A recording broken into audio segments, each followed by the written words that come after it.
స్వరముల గానాలతో వేలాది దూతల గళములతో కొనియాడబడుచున్న నా యేసయ్యా నీకే నా ఆరాధనా.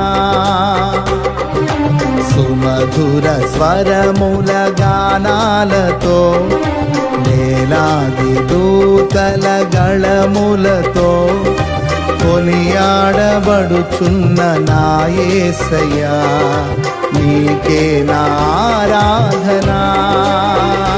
మహదానందమే నాలో పరవశమే నిన్ను స్తుతించిన ప్రతి క్షణం.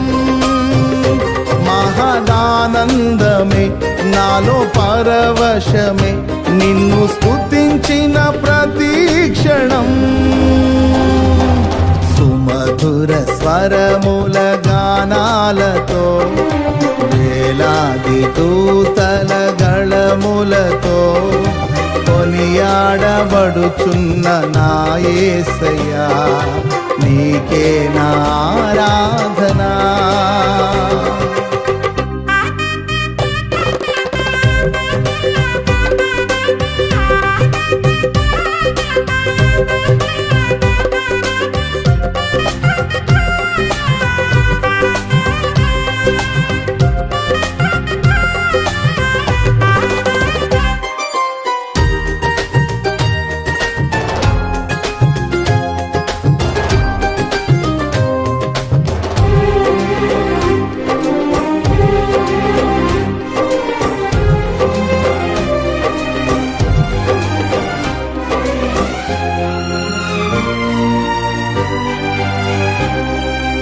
ఎడారి త్రోవలోనే నడచిన ఎరుగని మార్గములో నన్ను నడిపిన నా ముందు నడచిన జయవీరుడా నా విజయ సంకేతమా.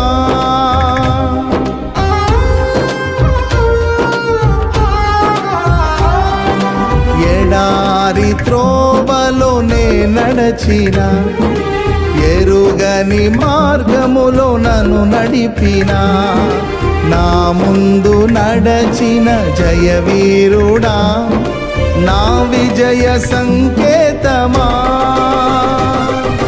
నీవే నీవే నా ఆనందము నీవే నీవే నా ఆధారము.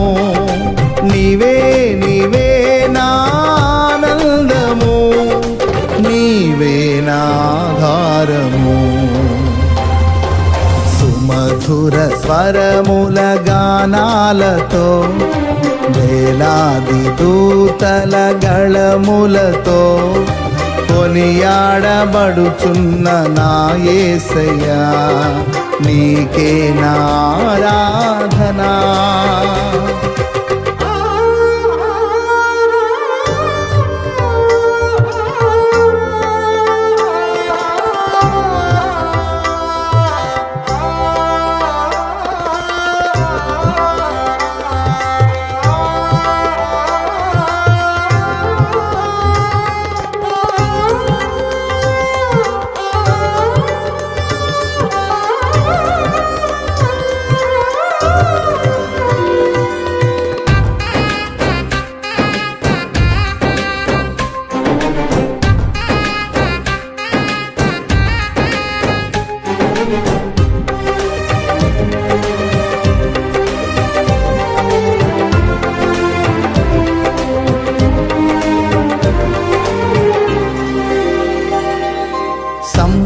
సంపూర్ణమైన నీ చిత్తమే అనుకూలమైన సంకల్పమే జరిగించుచున్నావు నన్ను విడువక నా ధైర్యము నీవేగా.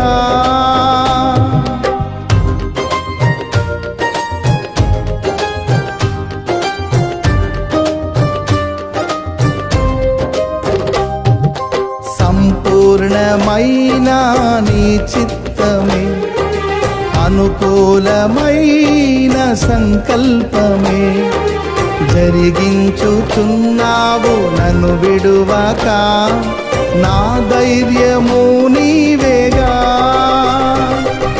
నీవే నీవే నా జయ గీతము, నీవే నీవే నా స్తుతి గీతము, నీవే నీవే నా జయ గీతము, నీవే నా స్తుతి గీతము.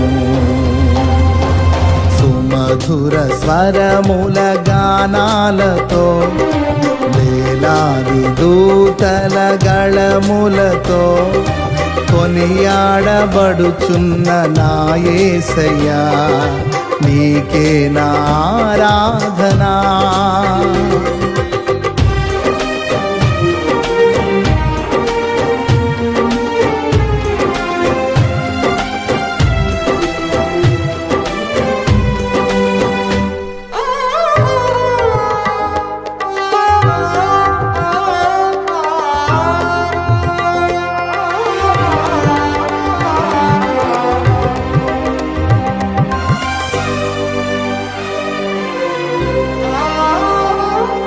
వేలాది నదులన్నీ నీ మహిమను, తరంగపు పొంగులు నీ బలమును, పర్వత శ్రేణులు నీ కీర్తినే ప్రకటించుచున్నవేగా.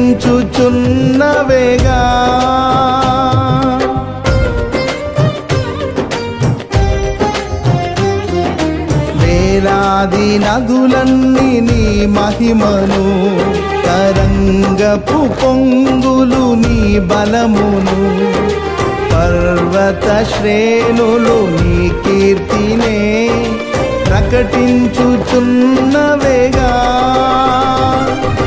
నీవే నీవే నా అతిశయము, నీకే నీకే నా ఆరాధనా. నీవే నీవే నా అతిశయము, నీకే నా ఆరాధనా.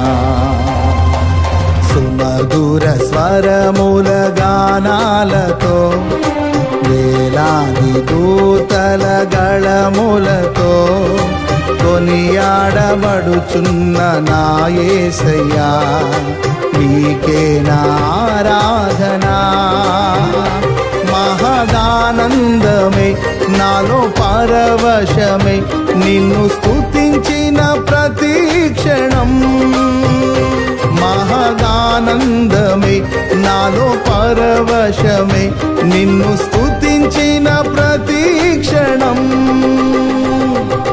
సుమధుర స్వరముల గానాలతో, వేలాది దూతల గళములతో కొనియాడబడుచున్న నా యేసయ్యా, నీకే నా ఆరాధనా.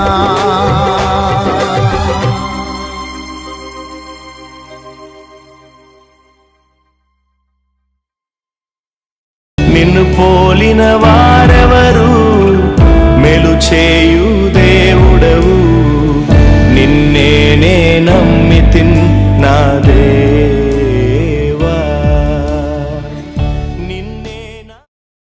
ప్రభువైన యేసుక్రీస్తు వారి శ్రేష్టమైన నామంలో మీ అందరికీ మరొకసారి నా ప్రత్యేకమైన వందనాలు తెలియజేస్తున్నాను.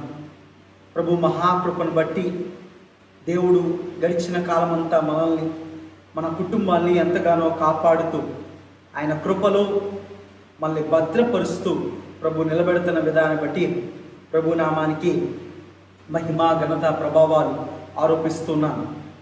ప్రస్తుతం ఉన్నటువంటి ప్రపంచంలో జరుగుతున్నటువంటి సంఘటనలు, పరిస్థితులు మనల్ని ఎంతగానో కలవరపెడుతూ ఉన్నాయి, మనల్ని ఎంతగానో కృంగదీస్తున్నాయి, మనల్ని ఎంతగానో నిరుత్సాహపరుస్తూ ఉన్నాయి అనేటువంటి విషయము మనకి బాగా అర్థమవుతుంది.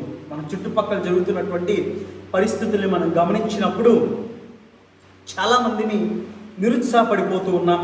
చాలామందిని ఏంటి ప్రభు యొక్క ప్రణాళిక, ఏంటి ప్రభు యొక్క చిత్తం అనేటువంటిది అర్థం చేసుకోవటానికి చాలా కష్టమైనటువంటి స్థితిలోనే వెళుతూ ఉన్నాం. ప్రభు యొక్క వాక్యపు లోతుల నుంచి ఈ రాబోతున్నటువంటి దినాల్లో దేవుడి యొక్క వాక్యము మనతో ఏం మాట్లాడాలి అని ఆశపడుతుందో, దేవుడు తన ఉద్దేశాన్ని ఏ రీతిగా మనకి వివరించాలని ఇష్టపడుతున్నారో దేవుడి యొక్క వాక్యపు వెలుగులో నుంచి మనం పరిశీలించాలని చెప్పి నేను ఎంతగానో ఇష్టపడుతున్నాను. సో కాబట్టి రాబోతున్న దినాల్లో ఒక శ్రేష్టమైనటువంటి విషయాన్ని మీతో లోతుగా పంచుకోవాలని బహుగా ఇష్టపడుతున్నాను. పాండమిక్, పెస్టిలెన్స్ అండ్ ప్లేగ్ అనేటువంటి ఈ 3 మాటల్ని మీ ముందు పెట్టాలని నేను బహుగా ఇష్టపడుతున్నాను. ఎందుకంటే ప్రస్తుతపు దినాల్లో మనం ఎక్కువగా వింటున్నటువంటి మాట పాండమిక్ అనేటువంటి మాట. ఈ మాటని వినగానే మనలో చాలామంది కలవరపడుతూనే ఉన్నాం. పాండమిక్ అనేటువంటి మాటని మనం తెలుగులో చాలా స్పష్టముగా అర్థం చేసుకున్నట్లయితే తెలుగు భాషలో ఒక ముఖ్యమైనటువంటి మాట మహమ్మారి అనేటువంటి పదాన్ని కూడా మనం అర్థం చేసుకోవచ్చు. ప్రపంచం మొత్తంలో ఇప్పుడు జరుగుతున్నటువంటి సంఘటన ఏంటంటే ఈ కోవిడ్-19 అనేటువంటి మహమ్మారి పరిస్థితుల్లోంచి ప్రపంచం అంతా కూడా వెళుతోంది. దాదాపు 200కి పైగా ఉన్నటువంటి దేశాల్లో ఈ మహమ్మారి భయంకరమైన విలయతాండవం చేస్తుంది అనేటువంటి మాట మనకు అర్థమవుతుంది. అయితే ఆ మాటతో పాటు పెస్టిలెన్స్ అండ్ ప్లేగ్ అనేటువంటి ఆ 2 పదాలు కూడా మనం అర్థం చేసుకోవాల్సినటువంటి అవసరత ఎంతగానో ఉంది. ఎందుకంటే ప్రస్తుతం మనం మహమ్మారి దినాల్లోంచి వెళ్తూ ఉన్నాం. అయితే తెగుళ్ళు అనేటువంటి మాట, తెగుళ్ళు అనేటువంటి మాట కూడా మనకి బహుగా వినబడుతూ వస్తున్నటువంటి మాటే.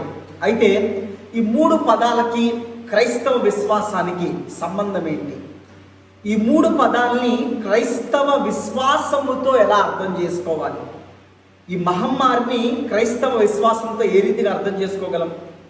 బైబిల్ వెలుగులో తెగుళ్ళని ఏ రీతిగా అర్థం చేసుకోవాలి? బైబిల్ వెలుగులో ప్రస్తుతం ప్రపంచము ఎదుర్కొంటున్నటువంటి ఈ భయంకరమైనటువంటి పాండమిక్ని ఏ రీతిగా మనం గ్రహించాలి, ఏ రీతిగా అర్థం చేసుకోవాలి అనేటువంటి మాటల్ని మనం చాలా లోతుగా ధ్యానించాలని చెప్పి నేను బహుగా ఇష్టపడుతున్నాను. సో కాబట్టి యెషయా గ్రంథం దగ్గరికి మొట్టమొదటిగా తీసుకెళ్తాను మిమ్మల్ని. మొట్టమొదటి మాటను చదవాలని చెప్పి ఇష్టపడుతున్నాను. యెషయా గ్రంథము 8వ అధ్యాయం 22వ వచనం చదువుకుందాం. భూమి తట్టు తేరి చూడగా బాధలను, అంధకారమును, దుస్సహనమైన వేదనయు కలుగును, వారు గాఢాంధకారములోనికి తోలివేయబడుదురు. చాలా ప్రాముఖ్యమైన మాట మనకి యెషయా గ్రంథకర్త చెప్తున్నాడు. యెషయా గ్రంథకర్త అంటున్నాడు, భూమి మీదకి తేరి చూసినప్పుడు తన కనపడుతున్న విషయాలు మనతో పంచుకుంటున్నాడు.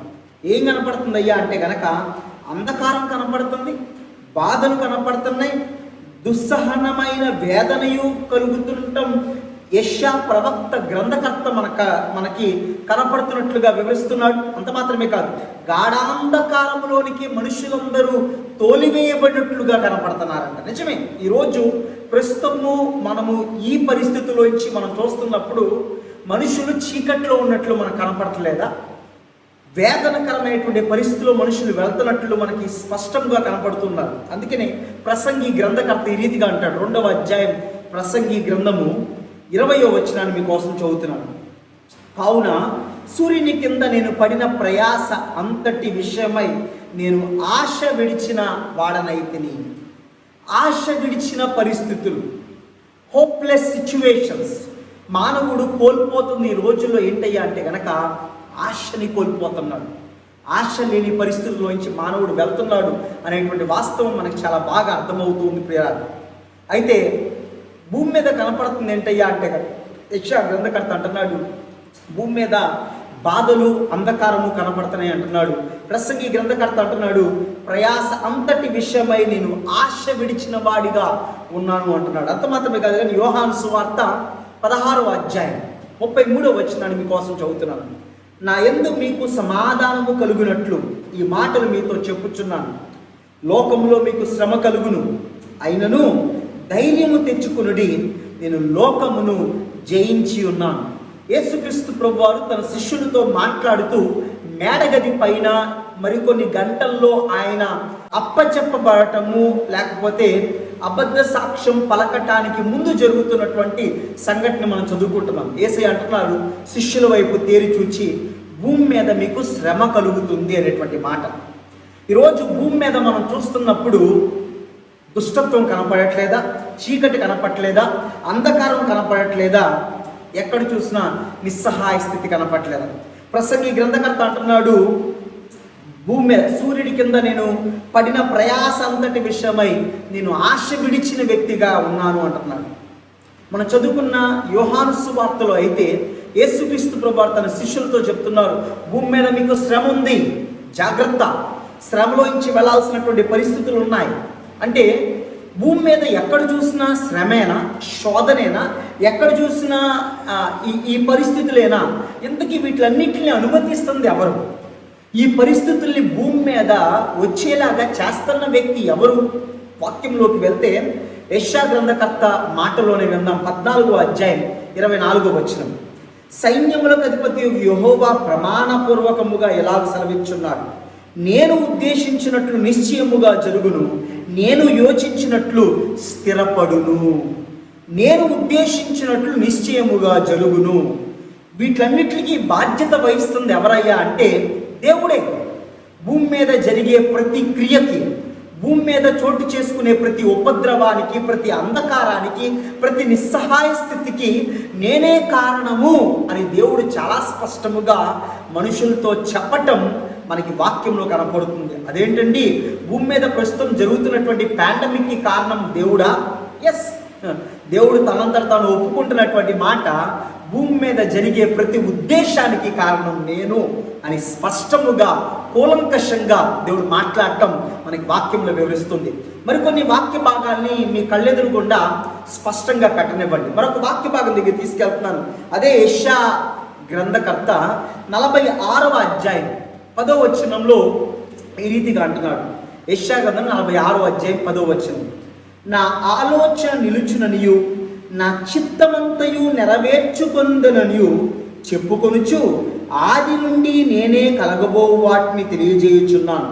పూర్వకాలము నుండి నేనే ఇంకా జరగని వాటిని తెలియజేయుచున్నాను. దేవుడు చెప్తున్న మాట, ఆది నుండి, from the beginning to the end, సమస్తము ఎవరి ఆధీనంలో ఉన్నాయి అని దేవుడు అంటున్నాడు అంటే నా ఆధీనంలో ఉన్నాయి, ఆయన చేతుల్లో దేవుడు ఉంచుకున్నాడు అనేటువంటి మాట చాలా స్పష్టముగా దేవుడు మనకు తెలియజేస్తున్నాడు. అంటే దేవుడి చేతుల్లో సమస్తము ఉన్నాయి, దేవుడే సమస్తాన్ని కలుగు చేసేవాడు.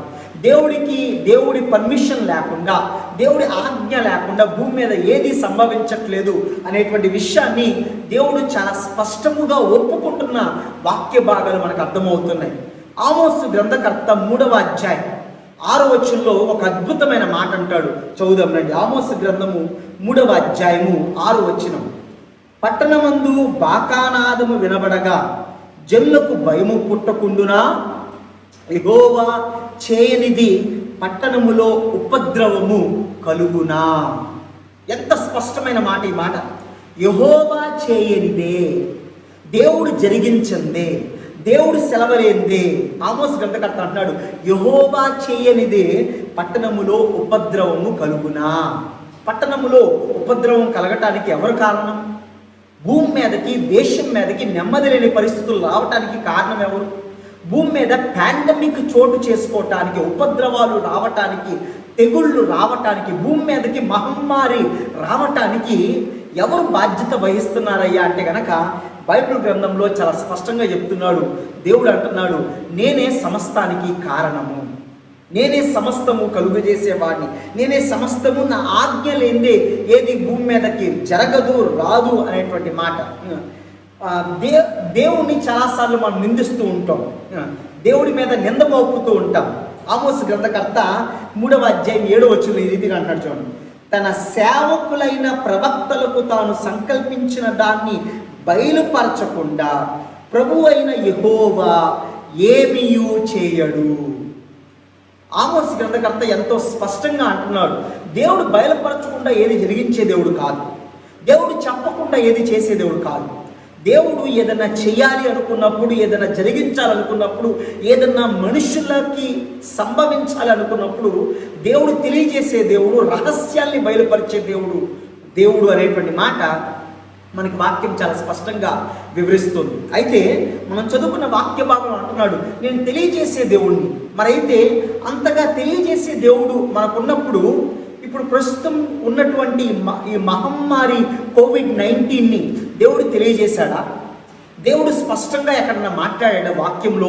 దీనికి సంబంధించినటువంటి జాబితాలు మనకి వాక్యంలో ఎక్కడన్నా కనపడుతున్నాయా అనేటువంటి వాస్తవాన్ని మనం పరిశీలించడానికి ముందు విలాప వాక్యముల గ్రంథంలో ఒక మాటను మనం చదువుకుందాం. చాలా స్పష్టమైన మాట ఇర్మియా ప్రవక్త పలుకుతున్నట్లుగా మనకు వినపడుతుంది. ఇర్మియా విలాప వాక్యాలు 3వ అధ్యాయం 37వ వచనాన్ని మీకోసం చదువుతున్నాను. ప్రభు సెలవు లేనిది మాట ఇచ్చి నెరవేర్చగలవాడెవడు? ప్రభు సెలవు లేనిదే మాట ఇచ్చి నెరవేర్చగలవాడెవడు? అంటే సమస్తానికి ఎవరి పర్మిషన్ కావాలయ్యా అంటే కనుక దేవుడి పర్మిషన్ కావాలి. ఆ సార్వభౌమ అధికారం కలిగినటువంటి సర్వశక్తిమంతుడైనటువంటి దేవుడు, సమస్తాన్ని ఎరిగినటువంటి ఆ దేవుని యొక్క పర్మిషన్ అవసరమై ఉన్నది. భూమి మీద ఇంతకు ముందు మనం చదివినటువంటి వచనాలన్నీ కూడా చాలా స్పష్టమైన వివరణ మనకి ఇస్తూ ఉన్నాయి. ఏంటయ్యా వివరణ అంటే కనుక భూమి మీద అంధకారం చోటు చేసుకున్న, ఉపద్రవం చోటు చేసుకున్న, భయంకరమైన పరిస్థితులు రావటానికి కారణము ఎవరు అనేటువంటి మాటని మనం పరిశీలించుకుంటూ వచ్చాం. అలాగే ప్రసంగి గ్రంథకర్త అంతా వ్యర్థంగా కనపడుతుంది అన్నటువంటి మాటను కూడా మనం చదువుకుంటూ వచ్చాం. యోహాను సువార్తలో భూమి మీద మీకు శ్రమలు ఉన్నాయి, భూమి మీద మీకు శ్రమలు కలవు అని యేసుక్రీస్తు ప్రభువారే స్వయాన చెప్పటం మనం చాలా స్పష్టంగా వింటూ వస్తున్నాం. అయితే వీటన్నిటిని ఎవరు అనుమతిస్తున్నారయ్యా అంటే కనుక మనం చాలా స్పష్టంగా యెషయా గ్రంథం 14వ అధ్యాయంలోను 46వ అధ్యాయంలోను నేనే ఆది నుండి సమస్తము కలుగజేస్తున్నటువంటి వ్యక్తిని నేనే అని ప్రభు చెప్పటము మనం చాలా స్పష్టంగా ఇప్పుడు దాకా గమనించుకుంటూ వచ్చాం. అంత మాత్రమే కాదు, కానీ నేను చెప్పకుండా ఏది చేసేవాడిని కాదు అనేటువంటి మాట దేవుడే ఆమోసు గ్రంథకర్త ఆమోసు గ్రంథంలోను మరియు విలాప వాక్యముల్లోనూ చాలా స్పష్టంగా నేను చెప్పి చేసే దేవుడిని ఏదన్నా అని దేవుడు చెప్పటం మనకు చాలా స్పష్టంగా కనపడుతుంది. అయితే చాలాసార్లు మరి దేవుడు సమస్తం చెప్పి చేసేవాడంటే మరి ఇప్పుడు జరుగుతున్నటువంటి పరిస్థితులు మనకి దేవుడు చెప్తున్నాడా అంటే గనక మనకి పాత నిబంధన గ్రంథంలో ఉన్నటువంటి ప్రవక్తల్లాగా ప్రస్తుతము ప్రవక్త వచ్చి మన కళ్ళెదురుగుండా నిలబడి ఇగో ఇది ఇలా జరగటానికి కారణము, ఇవన్నీ జరగటానికి కారణము మీరే, మీ పాపాలే అని గద్దించేటువంటి వ్యక్తి ఈ దినాల్లో మనకి లేకపోవటము చాలా బాధాకరమైనటువంటి విషయం అయినప్పటికీ కూడా దేవుడి యొక్క వాక్యపు వెలుగులోకి మనం ఒకసారి వెళితే దేవుడు చెప్పకుండా ఏమన్నా చేశాడా మనుషుల జీవితాల్లో? ఇలాంటి ఉపద్రవాల్ని ఎప్పుడన్నా చెప్పకుండా తీసుకొచ్చాడా? దేవుడు తన ప్రజలకి చెప్పకుండా రహస్యంగా ఉంచి ఇలాంటివి ఏమన్నా జరిగించాడా అనేటువంటి వాస్తవాన్ని ధ్యానించాల్సినటువంటి వ్యక్తులమై ఉన్నాం. ఎందుకంటే మనం పాండమిక్ గురించి ఆలోచిస్తున్నాం, మహమ్మారి గురించి ఆలోచిస్తున్నాం, పెస్టిలెన్స్ గురించి ఆలోచిస్తున్నాం, ప్లేగ్స్ గురించి ఆలోచిస్తున్నాం. ఈ 3 చాలా ప్రాముఖ్యమైనటువంటి విషయాలుగా మనకు కనపడుతున్నాయి. అయితే వీటిని ఆలోచించటానికి, లోతులోకి వెళ్ళటానికి ముందు మరొక మాటను మీకు చదివించాలని ఇష్టపడుతున్నాను. యెషయా గ్రంథం 45వ అధ్యాయం 15వ వచనం. యెషయా గ్రంథం 45వ అధ్యాయం రండి ఆ వాక్య భాగం దగ్గరికి వెళ్దాం. 15వ వచనం. ఇశ్రాయేలు దేవా రక్షక, నిశ్చయముగా నీవు నన్ను మరుగుపరుచుకును దేవుడివై ఉన్నావు.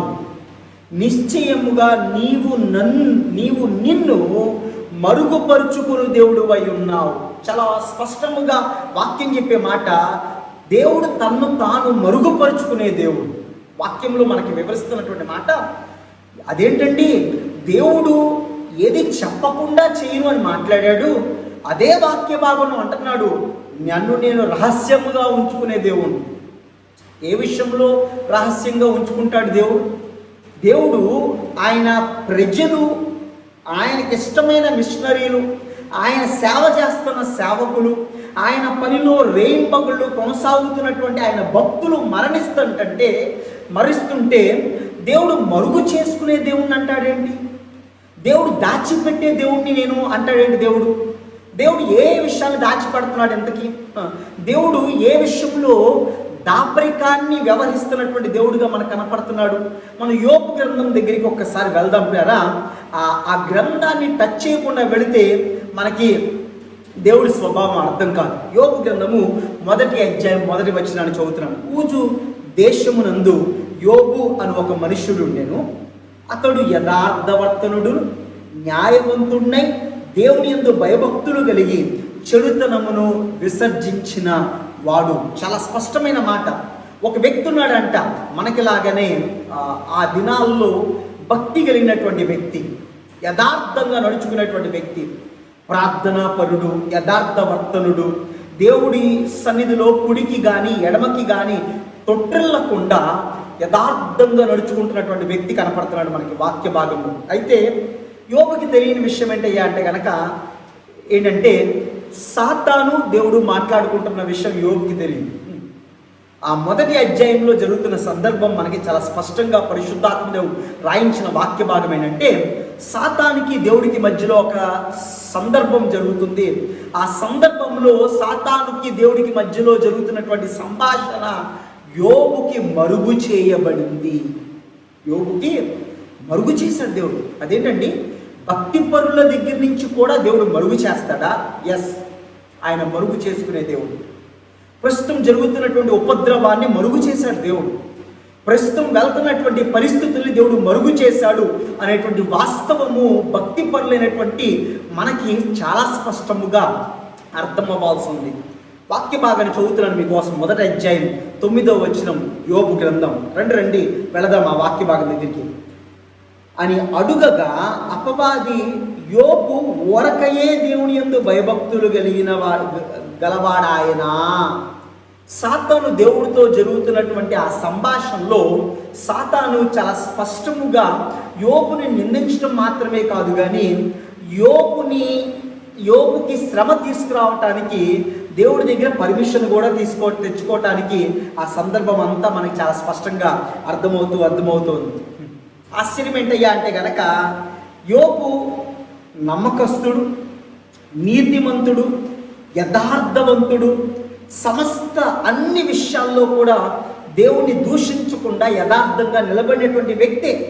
కానీ మనకి ఈ వాక్య భాగం, ఈ వచనాలు చాలా స్పష్టముగా ఒక విషయాన్ని వివరిస్తున్నాయి. దేవుడు మరుగు చేసే దేవుడు అన్న మాట దేవుడి బిడ్డలంగా మనం మర్చిపోకూడదు అని చాలా స్పష్టంగా మరొకసారి మీకు తెలియజేయడానికి ఇష్టపడ్డారు. అందుకనే యోబు స్నేహితులు వచ్చారు, యోబుని నిందించడం ప్రారంభించారు.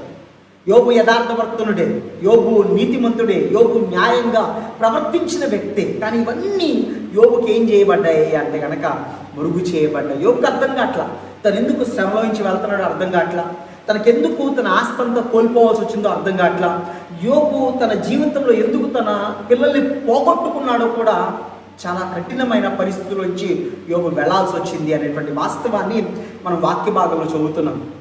అందుకనే 38వ అధ్యాయంలోంచి దేవుడు స్పష్టముగా యోబు దగ్గరికి వచ్చి యోబుతో మాట్లాడటం ప్రారంభించాడు. యోబు యొక్క ఆలోచనని, యోబు యొక్క మనస్సుని తెరవటం ప్రారంభించాడు.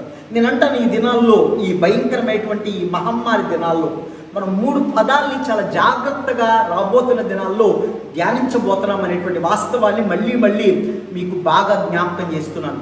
దేవుడి యొక్క వాక్యపు వెలుగులో ఈరోజు మహమ్మారి పరిస్థితుల్లోంచి వెళ్తున్నటువంటి దేవుడి బిడ్డలంగా మనం, when we are passing through pestilence, when we are passing through plagues, when we are passing through pandemic, మన రెస్పాన్స్ ఎలా ఉండాలి, మనం ఏ రీతిగా స్పందించాలి దేవుడి సన్నిధిలో, మనం ఏ రీతిగా దేవుడి సన్నిధిలోకి వచ్చి మన స్పందన ఎలా మారాలి, క్రైస్తవ విశ్వాసం ఏ రీతిగా ఉండాలి అనేటువంటి వాస్తవాల్ని మనం ధ్యానించడానికి ఇష్టపడుతున్నాం. అయితే ఈరోజు కేవలం ఒక 3 కారణాలని చెప్పి, ఒక 3 స్పందనల్ని చెప్పి, మనందరం కలిగి ఉండాల్సిన స్పందనల్ని చెప్పి రాబోతున్న దినాల్లో మరింత లోతులోకి మిమ్మల్ని తీసుకెళ్ళాలని చెప్పి ఆశపడుతున్నాను. బైబిల్ గ్రంథంలో ఉపద్రవాలు ఉన్నాయా అండి అంటే కనుక ఎస్, చాలా ఉపద్రవాలు బైబిల్ గ్రంథంలో మనకు కనపడుతూ ఉంటాయి. ఉదాహరణకి మీకు ఒక్కటి పరిచయం చేస్తాను. ఆ ఒక్కటి జస్ట్ వచనాన్ని చూపించి మాత్రమే మన స్పందనల దగ్గరికి త్వరగా వెళ్ళిపోతాను. నిర్గమాకాండము మనం చదువుకుంటే 8వ అధ్యాయం నుంచి 12వ అధ్యాయం దాకా ఒక 10 ఉపద్రవాలు దేవుడు ఫరో మీదకి, ఆ దేశము మీదకి పంపించినట్లుగా మనకి చాలా స్పష్టంగా కనపడుతూ ఉంటాయి. We call them as 10 plagues in the book of Exodus. 10 తెగుళ్ళుగా లేకపోతే 10 ఉపద్రవాలుగా దేవుడు ఆ దినాల్లో ఐగుప్తు దేశం మీదకే పంపించినట్లుగా మనకి వాక్యం చాలా స్పష్టంగా అర్థమవుతుంది. ఈరోజు ప్రపంచం మొత్తానికి కూడా దేవుడు పంపించినటువంటి తెగులు, దేవుడు పంపించినటువంటి మహమ్మారి, దేవుడు పంపించినటువంటి ఈ ఉపద్రవాన్ని మనం ఆలోచిస్తున్నాం. Let's not be confuse. మనం ఎంత మాత్రము కూడా విస్మయం చెందొద్దు. దేవుడు ఒక ఉద్దేశంతో, ఒక ప్రణాళికతో వీటిని పంపించాడు అనేటువంటి వాస్తవాన్ని మనం ధ్యానిస్తూనే క్రైస్తవ విశ్వాసం లేకపోతే క్రైస్తవులంగా మన స్పందన, మన విశ్వాసపు స్పందన ఏ రీతిగా ఉండాలి అనేటువంటి వాస్తవాన్ని ధ్యానించడానికి ఇష్టపడదాం. అయితే మొట్టమొదటి మాటని మీకోసం పరిచయం చేయాలని చెప్పి ఇష్టపడుతున్నాను. వై డు గాడ్ అలో? దేవుడు ఎందుకు ఈ మహమ్మారిని మన జీవితాల్లో ఎందుకు అనుమతించాడు అంటే గనక, గాడ్ యూజెస్ ట్రబుల్. చాలా ప్రాముఖ్యమైన మాట. దేవుడు శ్రమల్ని వాడుకునే దేవుడు. మొట్టమొదటి మాట ఈ వారం దేవుడు నీతో మాట్లాడాలి అని ఇష్టపడేటువంటి మాట. నువ్వు ఏ శ్రమలోంచి వెళ్తున్నావు? ఒకవేళ you may be in quarantine, నువ్వు ఒకవేళ COVID-19 వచ్చి అతి కఠినమైన పరిస్థితిలోంచి, అతి కఠినమైన స్థితిలోంచి వెళ్తున్న వ్యక్తివేమో. God uses trouble. చాలా స్పష్టముగా వాక్యం వివరించేటువంటి మాట. దేవుడు సమస్యల్ని వాడుకునే దేవుడు, దేవుడు శ్రమల్ని వాడుకునే దేవుడు. క్రైస్తవ జీవితంలో క్రైస్తవునిగా మనం అర్థం చేసుకోవాల్సిన విషయం ఏంటంటే గనక, దేవుడు శ్రమల్ని వాడుకుంటాడు. నీ జీవితంలో ప్రభు శ్రమల్ని వాడుకుంటాడు అనేటువంటి వాస్తవాన్ని ఎంత మాత్రం మర్చిపోవద్దు. నువ్వు ఎంత కఠిన పరిస్థితిలోంచి వెళ్తున్నా, ఎంత కఠిన స్థితిలో నువ్వు ఉన్నా, ఎంత కఠిన పరిస్థితుల్లో నువ్వు పడిపోయినా, ఇలాంటి కఠిన పరిస్థితుల్లో నేను ఉన్నాను, నా వల్ల అవ్వట్లేదు, నేను ఏం చేయాలి, నా శ్రమలు ఎక్కువైపోతున్నాయి, నా శోధన ఎక్కువైపోతుంది, నేను బయటపడే మార్గము లేదు అని అనుకుంటున్నటువంటి నీతో ప్రభు ఈరోజు మాట్లాడుతున్నాడు. ఏంటో తెలుసా? God uses trouble. Never forget, దేవుడు సమస్యల్ని వాడుకునే దేవుడై ఉన్నాడు. వాక్యం దగ్గర తీసుకెళ్తాను రండి. నిర్గమాకాండము 16వ అధ్యాయం 4వ వచనాన్ని చదువుతున్నాను. నిర్గమాకాండము 16వ అధ్యాయం 4వ వచనం. యెహోవా మోషేను చూచి, ఇదిగో నేను ఆకాశము నుండి మీ కొరకు ఆహారమును కురిపించదును, వారు నా ధర్మశాస్త్రమును అనుసరించి నడుతురో లేదో అని నేను వారిని పరీక్షించున్నట్లు ఈ ప్రజలు వెళ్ళి ఏనాటి భత్యము ఆనాడే కూర్చుకొనవలెను. నేను పరీక్షించున్నట్లు. ఆ వాక్య భాగంలో దేవుడు చేస్తున్న పని ఏంటయ్యా అంటే కనుక, ప్రజలకి ఒక పరీక్ష పెట్టాడు దేవుడు. దేవుడు తన ప్రజలకి ఒక టెస్ట్, ఒక పరీక్షని అనుమతిస్తున్నట్లుగా మనకి చాలా స్పష్టంగా ఆ వాక్య భాగం వివరిస్తుంది. ప్రతిరోజు అనుదిన ఆహారం వాళ్ళకి ఇవ్వాలి అని ఇష్టపడేటువంటి దేవుడు ఆ అనుదిన ఆహారాన్ని ఇస్తూనే, ఆ అనుదిన ఆహారాన్ని ఇచ్చేటువంటి పద్ధతిలో ఒక పరీక్ష.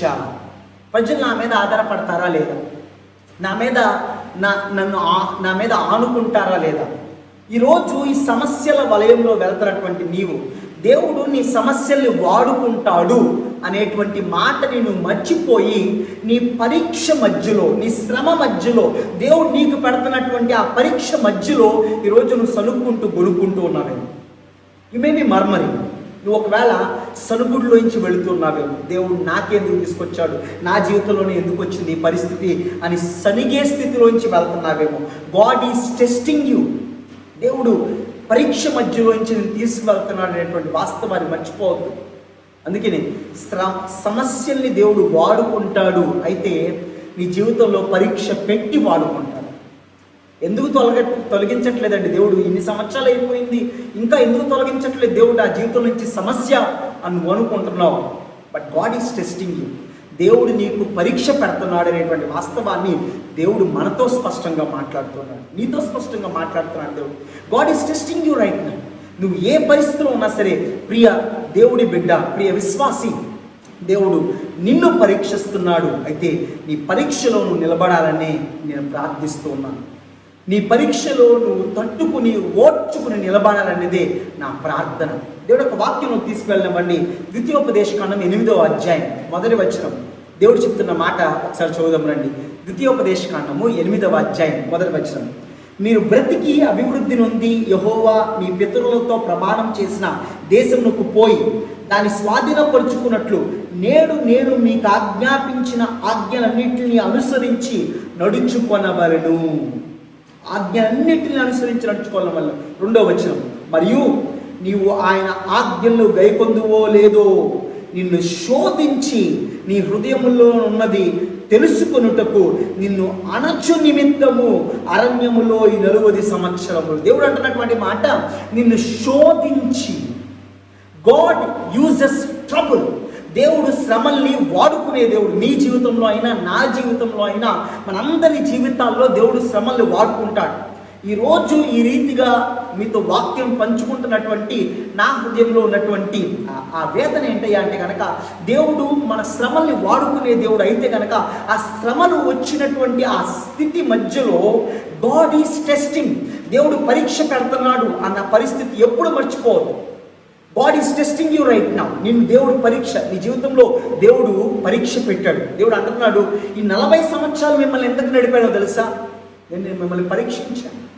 దేవుడు అంటున్నాడు, ఇశ్రాయేలు ప్రజలు 40 సంవత్సరాలు నడిపించడానికి గల కారణము చాలా స్పష్టంగా దేవుడు వివరిస్తున్నాడు. ఒకవేళ ప్రజలకు అర్థం కాలేదేమో అని మళ్ళీ చెప్తున్నాడు ద్వితీయోపదేశకాండంలో. మళ్ళీ వాళ్ళకి జ్ఞాపకం చేస్తున్నాడు, ఇశ్రాయేలీయులారా, మిమ్మల్ని ఈ 40 సంవత్సరాలు ఈ రీతిగా నడిపించడానికి గల కారణం ఏంటంటే మిమ్మల్ని శోధించి. God is testing. దేవుడు శోధించే దేవుడు. మన హృదయాన్ని శోధించే దేవుడు, మన క్రైస్తవ విశ్వాసాన్ని శోధించే దేవుడు, మన భక్తిని శోధించే దేవుడు, మన యథార్థతని శోధించేటువంటి దేవుడు, నీ ప్రార్థన జీవితాన్ని శోధించే దేవుడు. నీ భక్తి జీవితాన్ని ఒకవేళ ఈ దినాల్లో శోధిస్తున్నాడేమో. నువ్వు వెళ్తున్నటువంటి పరిస్థితి ఎన్నో నెలలుగా అలానే ఉంది. God is testing. నిన్ను శోధిస్తున్నాడు దేవుడు. ఈ పరిస్థితుల్లో నువ్వు నిలబడతావో లేదో దేవుడు నీకు ఒక పరీక్ష పెట్టాడు. శోధన కాలం నుంచి నువ్వు వెళ్తున్నావు. హబక్కుకు శోధించబడుతున్నటువంటి దినాలు మనకి చాలా స్పష్టంగా ఉంటాయి. అందుకని హబక్కుకు దేవుడి సందులోకి వెళ్ళి తన చుట్టూ జరుగుతున్నటువంటి పరిస్థితులను చూసి, దేశం మీదకి రాబోతున్నటువంటి ఉగ్రతను చూసి హబక్కుకు దేవుడి సందులోకి వెళ్ళి ఒక 4 ప్రశ్నలు అడగటానికి ఇష్టపడ్డాడు. దేవుడినే ప్రశ్న అడుగుతున్నాడు హబక్కుకు. అయితే దానికంటే ముందు హబక్కు గ్రంథం 1వ అధ్యాయం 1వ వచనం చదువుతున్నాను మీకోసం. ప్రవక్త హబక్కుకు నొద్ద దర్శన రీతిగా వచ్చిన దేవోక్తి. హబక్కుకు యొద్దకు ఒక వాక్యము వస్తుందంట, ఒక ప్రవచనం వస్తుందంట. ఏంటో చూద్దామని. 2వ వచనం.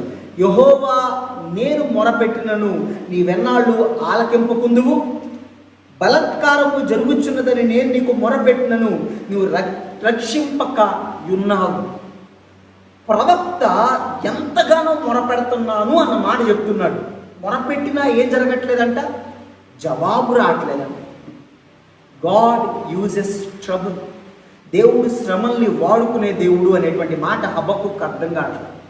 దేవుడు శ్రమల్ని వాడుకునేటువంటి దేవుడు అనేటువంటి వాస్తవము మనకి చాలాసార్లు అర్థం కాలేదు. అలాగే హబక్కుకు కూడా అర్థం కావట్లేదు. కానీ హబక్కుకి దేవుడు చాలా స్పష్టముగా 2వ అధ్యాయంలో వచ్చి మాట్లాడి తెలియజేసినప్పుడు హబక్కుకు స్పందనే మారిపోతుంది. ఎందుకు తెలుసా? హబక్కుకు బాగా అర్థమైంది. ఏంటయ్యా అంటే దేవుడు పరీక్ష పెట్టాడు, ఈ పరీక్షలో మేము నిలబడాలి అనేటువంటి మాట. అందుకని తన ప్రార్థన ఎంత అద్భుత రీతిగా మారిందో చూడండి. హబక్కుకు గ్రంథం 3వ అధ్యాయం 16వ వచనంలో ఇలా అంటున్నాడు, నేను వినగా జనుల మీదకి వచ్చి వారు సమీపించు వరకు నేను ఊరుకొని శ్రమ దినము వరకు కనిపెట్టవలసి ఉన్నది.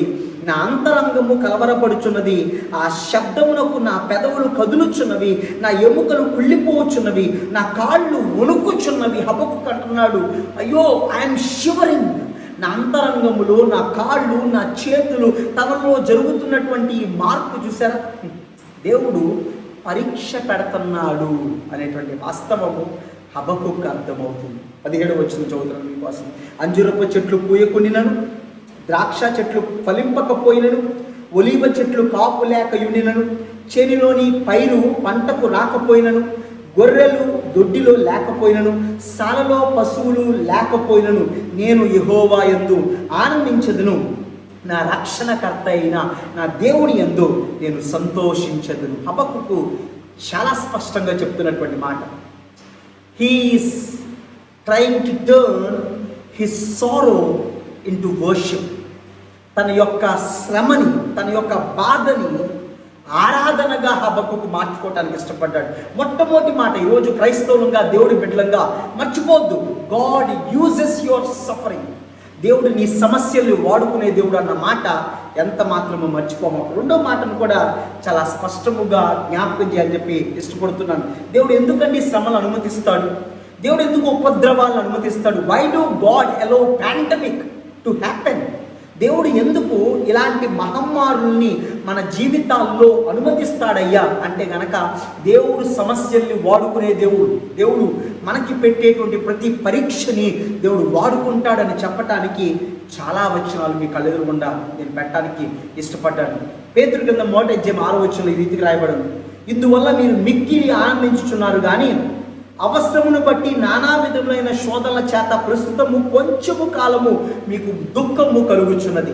పేతురు గారు అంటున్న మాట విశ్వాసులతో, నానా విధములైన శోధనల చేత ప్రస్తుతము కొంచెము కాలం మీరు శ్రమ, దుఃఖము మీకు కలుగుచున్నది అనేటువంటి మాట పేతురు చాలా స్పష్టంగా చెప్తున్నారు. నిజమే, ఈరోజు సమస్యలోంచి వెళ్తున్న మనకు అర్థం అవ్వాల్సిన మాట ఏంటంటే, దేవుడు మన సమస్యలు వాడుకుంటాడు. మనం ఈ సమయాల్లో అయ్యో ప్రభువా, గొప్ప గొప్ప మిషనరీలు సైతం మరణిస్తున్నారు, గొప్ప గొప్ప సేవకులు సైతం అయ్యో నిద్రిస్తున్నారు, నీలో ఏంటి ఈ పరిస్థితులు అని ఆలోచించటానికి బదులుగా మన ఆలోచనలన్నీ కూడా ఆది నుండి అంతం వరకు ఆయన ఆధీనంలో ఉన్నాయని తెలియజేసిన దేవుడు ఇంతకు ముందు ఫస్ట్ మాట ఈరోజు క్రైస్తవ విశ్వాసులముగా మనం ఏం గ్రహించాలయ్యా అంటే కనుక, దేవుడు సమస్యల్ని వాడుకునే దేవుడు. రెండో మాట మీకు పరిచయం చేయాలని చెప్పి ఇష్టపడుతున్నాను. 2 కొరింథీయులకు రాసిన పత్రిక 12:7 he wants to humble us. మనల్ని దీనులుగా ఉంచటానికి సమస్యల్ని అనుమతిస్తున్నాడు దేవుడు. ఎందుకండి దేవుడు సమస్యలు అనుమతిస్తున్నాడయ్యా అంటే కనుక, సమస్యల్ని వాడుకోవటానికి, మన జీవితంలో సమస్యల్ని అనుమతించడం ద్వారా he wants to use us, మనల్ని వాడుకోవటానికి ఇష్టపడుతున్నాడు దేవుడు.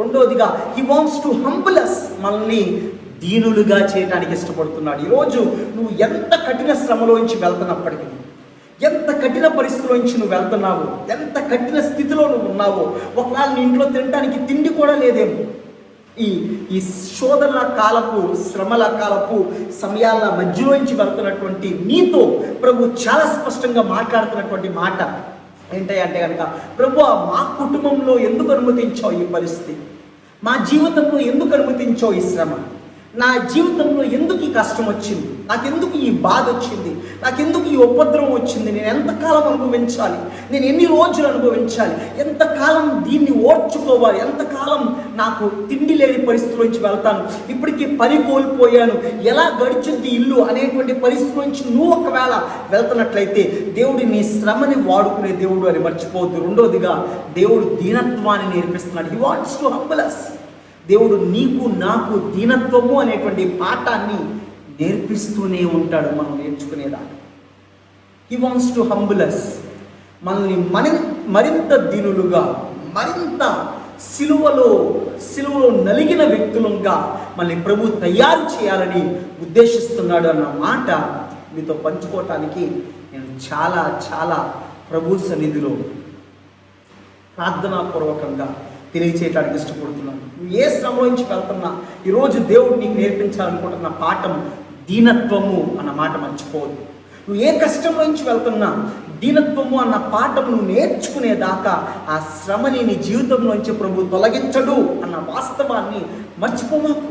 దీనత్వం అన్న పాఠము నేర్పించేదాకా దేవుడిని విడిచిపెట్టడు అనేటువంటి వాస్తవాన్ని నీతో పంచుకోవటానికి నేను ఇష్టపడ్డాను. వాక్యం చదువుతున్నాను. 2 కొరింథీయులకు రాసిన పత్రిక 12:7 నాకు కలిగిన ప్రత్యక్షతలు బహు విశేషముగా ఉన్నందున నేను అత్యధికముగా హెచ్చిపోకుండా నిమిత్తము నాకు శరీరములో ఒక ముళ్ళు, చాలా జాగ్రత్తగా చదువుతున్నాను చూడండి, ఒక ముళ్ళు నేను అత్యధికముగా హెచ్చిపోకుండా నిమిత్తము నన్ను నలగొట్టుటకు సాతాను యొక్క దూతగా ఉంచబడింది. చాలా ప్రాముఖ్యమైన మాట. మనం ఎక్కడ హెచ్చిపోతామో అని దేవుడు మాటి మాటికి మనల్ని తగ్గింపులోకి తీసుకొస్తూనే ఉంటాడు. ఈరోజు శ్రమను అనుమతించడానికి కారణం ఏంటయ్యా అంటే కనుక, we should not be proud. మనల్ని గర్విష్ఠులుగా ప్రభు ఉంచటం ఇష్టం లేదు ఆయనకి. అందుకని మనల్ని మరింత మరింత ఆయన సన్నిధిలో నలిగిన వ్యక్తులుగా మనల్ని తయారు చేయడానికి ప్రభు ఇష్టపడుతున్నాడు. He wants to make you a vessel that is more humble. చాలా దీనత్వం కలిగిన పాత్రగా దేవుడు నీ పాత్రని తయారు చేయడానికి ఇష్టపడుతున్నాడు. అందుకనే అన్నాడు 9వ వచనంలో, అందుకు నా కృప నీకు చాలును, బలహీనత యందు నా శక్తి పరిపూర్ణమగుచున్నది అని ఆయన నాతో చెప్పాను. అపోస్తలుడైన పౌలుతో చెప్పాడంట. అపోస్తలుడైన పౌలు, నా కృప నీకు చాలు, నేను నిన్ను నలగొట్టడానికి ఇష్టపడ్డాను కాబట్టి నా కృప నీకు ఇస్తున్నాను. God is giving you his grace today. నువ్వు ఏ శ్రమలో నుంచి అయితే వెళ్తున్నావో ఆ శ్రమలో దేవుడు అత్యధికమైన కృప దేవుడు నీకు ఇవ్వాలని ఇష్టపడుతున్నాడు. అత్యధికమైన కృప, దాన్ని తట్టుకునే దేవుడి కృప నీకు తోడుగా ఉంటుంది. దాన్ని తాళేటువంటి దేవుడి కృప ఈ పాండమిక్ టైంలో ప్రభు నీకు ఇవ్వడానికి ఇష్టపడుతున్నాడు. ఈ సమస్యల వలయాల్లో, ఈ ఉపద్రవాల మధ్యలో, ఈ తెగుళ్ళ పరిస్థితుల మధ్యలో వెళుతున్న మనతో అనేకమైన దేవుడి వాగ్దానాలు మనకి ఉన్నప్పటికీ కూడా 2వ పాఠం దేవుడు నీకు నాకు నేర్పించాలని ఇష్టపడింది ఏంటయ్యా అంటే గనక ఆ 2వ పాఠం దేవుడు మనల్ని లోబడే వ్యక్తులుగా, దేవుడు మనకి తగ్గింపుని నేర్పించడానికి ఇష్టపడుతున్నారు ఈ పాండమిక్ టైంలో. 3వ మాట కూడా అతి త్వరగా చూపించి మిమ్మల్ని ముందుకు నడిపించాలని చెప్పి ఇష్టపడుతున్నాను. 3వ మాట రండి, మీకోసం కొలస్సీలకు రాసిన పత్రిక 3వ అధ్యాయం 1వ వచనం.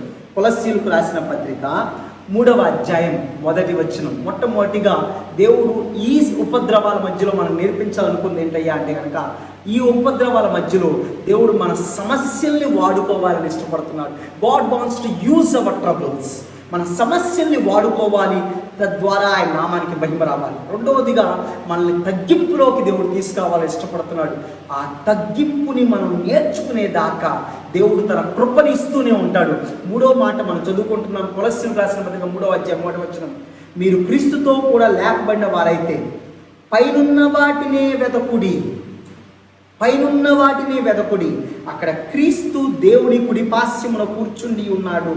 పైనున్న వాటి మీదనే గాని భూ సంబంధమైన వాటి మీద మనసు పెట్టుకొనకుడి.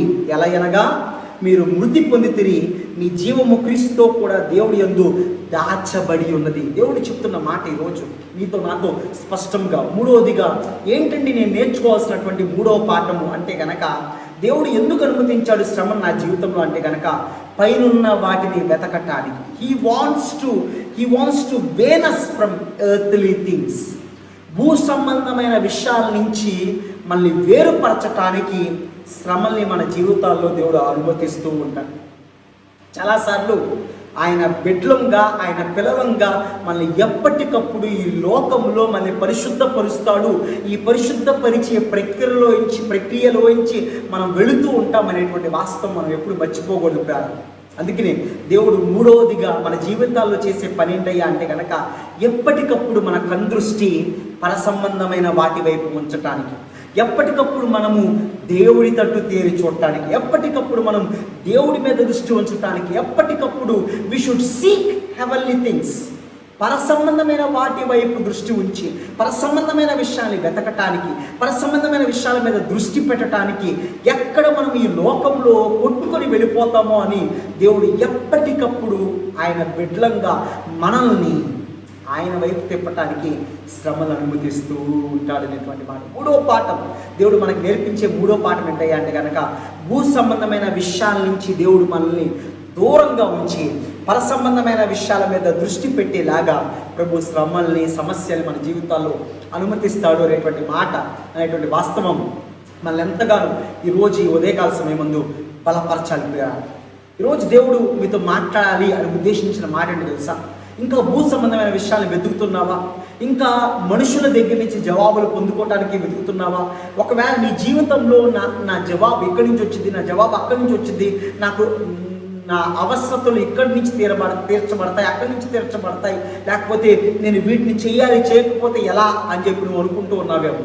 దేవుడు ఈ ఎర్త్లీ థింగ్స్ నుంచి, ఈ భూ సంబంధమైన విషయాల నుంచి నిన్ను వేరుపరచటానికి శ్రమల్ని అనుమతించాడు అనేటువంటి వాస్తవం ప్రియ క్రైస్తవ బిడ్డలముగా, జనాంగముగా మనం మనస్సులో ఉంచుకోవాలి అని చాలా స్పష్టముగా మీకు తెలియజేయడానికి ఇష్టపడుతున్నాను. 3 మాటలు మీతో పంచుకున్నాను కదా. మొట్టమొదటి మాట, దేవుడు ఎందుకండి ఆది నుంచి అంతము దాకా అన్నిటిని జరిగించేటువంటి దేవుడు, ఆయన ఆధీనంలో ఉంచుకునేటువంటి దేవుడు, సార్వభౌమ అధికారం కలిగిన దేవుడు ఎందుకు శ్రమల్ని అనుమతిస్తాడు అంటే గనక God wants to use our troubles. మన సమస్యల్ని వాడుకోవటానికి ఇష్టపడుతున్నాడు దేవుడు. నీ సమస్యని వాడుకోవటానికి ఇష్టపడుతున్నాడు. ఎందుకో తెలుసా? ఈ సమస్యలోంచి వెళ్తున్నాను, నీవు నీ సమస్యలో మరొక వ్యక్తి ఉన్నప్పుడు God wants to use you. దేవుడు నిన్ను వాడుకోవడానికి ఇష్టపడుతున్నాడు. ఎంత అద్భుతమైన మాట. God use Job. దేవుడు యోబును వాడుకున్నాడు. అదే రీతిగా నిన్ను కూడా వాడుకోవడానికి ప్రభు ఇష్టపడుతున్నాడు. రెండవదిగా, దేవుడు ఎందుకంటే అనుమతిస్తాడు సమస్యల్ని నా జీవితంలో అంటే గనక, దేవుడు మన జీవితంలో సమస్యల్ని అనుమతించటము ద్వారా మనం తగ్గింపులోకి రావటానికి ప్రభు మార్గాన్ని సరళం చేస్తున్నాడు. మనం మరింత తగ్గింపులోకి God wants to humble us more and more and more. ఈరోజు తగ్గింపు అన్న పాఠము ప్రభు మనం నేర్పించడానికి ఇష్టపడుతున్నాడు.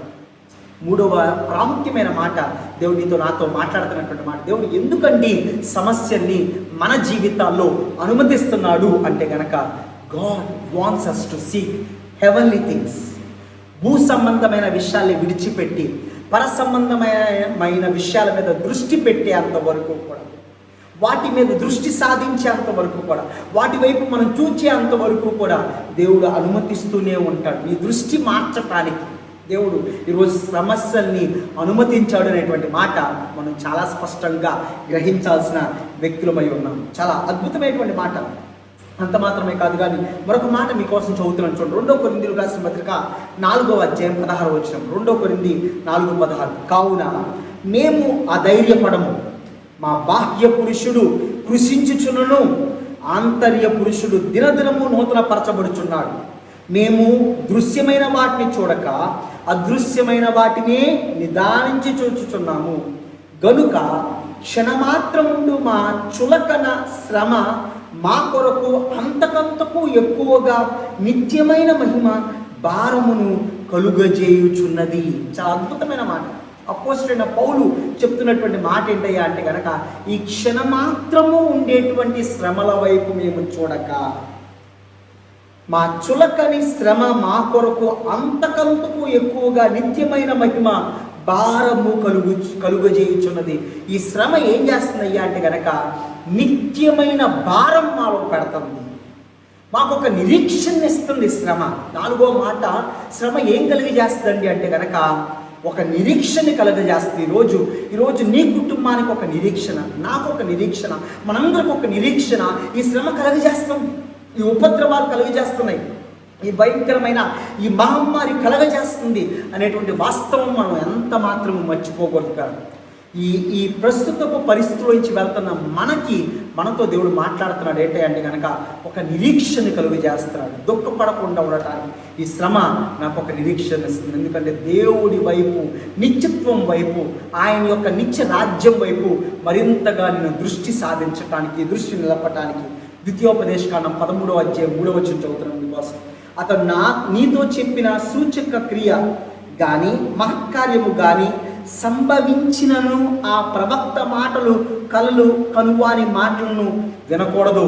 ఎలయనగా మీరు మీ దేవుడైన యెహోవాను మీ పూర్ణ హృదయముతోను మీ పూర్ణ ఆత్మతోను ప్రేమించుచున్నారో లేదో తెలుసుకున్నట్టుకు మీ దేవుడైన యెహోవా మిమ్మును పరీక్షించుచున్నాడు. దేవుడు అంటున్నాడు. ఎందుకు శ్రమను అనుమతిస్తున్నాడండి దేవుడు అంటే కనుక, ఆఖరిగా ఈ వచనం దేవుడు మనతో మాట్లాడుతున్నాడు. ఎవరి మాటలు వినద్దు. దేవుడు, మీ దేవుడైన యెహోవా, పూర్ణ మనస్సుతో మనం దేవుడిని వెంబడిస్తున్నామో లేదో, పూర్ణ హృదయంతో దేవుడి తట్టు తిరుగుతున్నామో లేదో, పూర్ణ ఆత్మతో ఆయన సందులో నిలబడుతున్నామో లేదో దేవుడు మనల్ని పరీక్షిస్తున్నాడంట. వాక్యం చెప్పే మాట. ఈరోజు పరీక్ష నుంచి వెళ్తున్న ప్రియ దేవుడి బిడ్డ, దేవుడు నిన్ను పరీక్షిస్తున్నాడు అనేటువంటి వాస్తవాన్ని ఎంత మాత్రమో మర్చిపోదు. క్రైస్తవులంగా మన యొక్క స్వభావం ఏ రీతిగా ఉండాలి అనేటువంటి విషయాన్ని ఒక 4 మాటల్ని మీతో పంచుకోవడానికి ఈరోజు ఇష్టపడ్డాను. ఈరోజు ఒకవేళ నువ్వు శ్రమలోంచి వెళ్తున్నావు, ఎందుకు వెళ్తున్నావు పరమార్థం గ్రహించలేకపోతున్నావేమో, మొట్టమొదటిగా దేవుడు నీతో నాతో స్పష్టంగా మాట్లాడాడు. ఈరోజు నీ శ్రమ దేనికయ్యా అంటే కనుక నీకు వచ్చేటువంటి కష్టం, నీకు వస్తున్నటువంటి శ్రమ, ఈరోజు పర్టికులర్గా దేవుడు ఆ శ్రమని, నీ శ్రమల్ని దేవుడు వాడుకోవటానికే నీ జీవితంలో తీసుకొచ్చాడు. God wants to use your problems. నీ సమస్యలు దేవుడు వాడుకోవటానికి ఇష్టపడుతున్నాడు. నీ సమస్యల్లో దేవుడు నిన్ను వాడుకోవటానికి ఇష్టపడుతున్నాడు. Are you ready? నువ్వు సిద్ధంగా ఉన్నావా? లేకపోతే దేవుడి సన్నిధిలోకి వచ్చి ప్రభు నాకు వద్దయ్యా, నాకు ఇవ్వద్దయ్యా ఈ సమస్యలు అని చెప్పి అంటున్నావా? రెండోదిగా ఎందుకు తీసుకొచ్చాడు అంటే కనుక నిన్ను మరింత తగ్గింపులోకి తీసుకువెళ్ళాలి, మరింతగా హెచ్చిపోకుండా ఉండటానికి, మరింత తగ్గింపులోకి దేవుడు మనం నడిపించడానికి ఈరోజు శ్రమను అనుమతించాడు.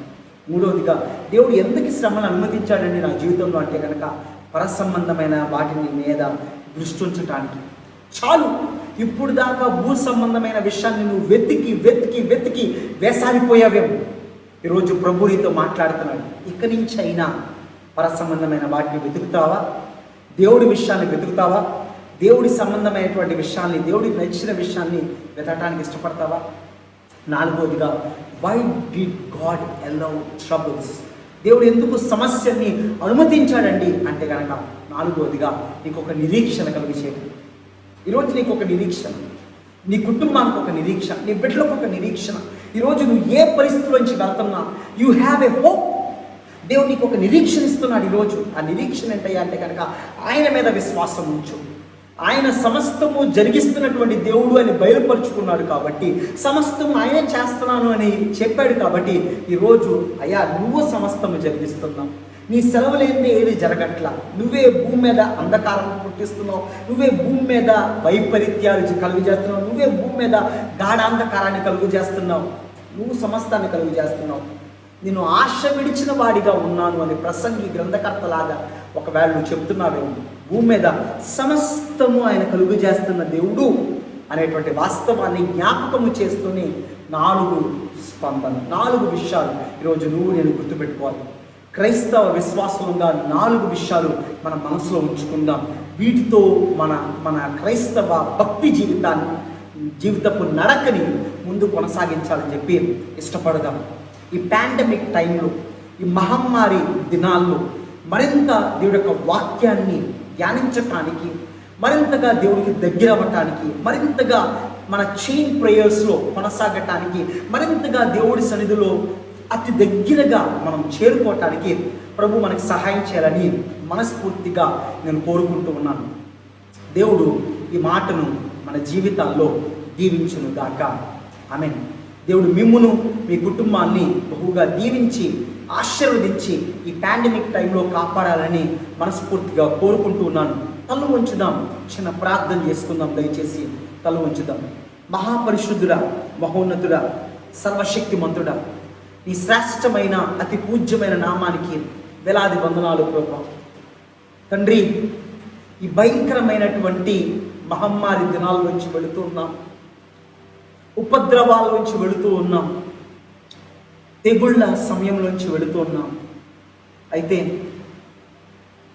వీటికి ఈ వాక్యానుసారమైనటువంటి అర్థాన్ని, ఈ వాక్యానుసారమైనటువంటి వివరణని అర్థం చేసుకోలేని పరిస్థితిలో ఉన్న వ్యక్తులమైతే గనక ప్రభువా, మాతో అనేకమైన వచనాలతో మాట్లాడుతున్నందుకు వందనాలు.